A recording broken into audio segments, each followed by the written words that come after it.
Hi, my name is Umar and I'm a student in year 13. And I just want to talk to you guys about my journey with FutureDoc and how Dr. Ash and his team helped me to secure not only one, but multiple offers from medical schools in the UK, including my top choice, which was UCL. Now, I've been with FutureDoc for a year now, and I remember that when I initially joined, I knew nothing about the medical school application process.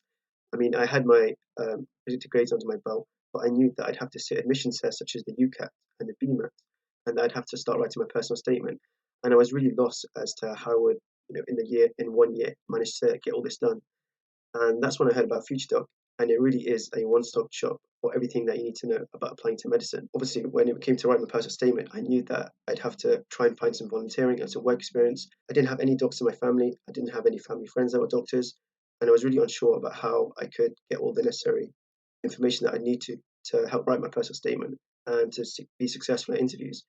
And they really helped me to find ways to get all this information together.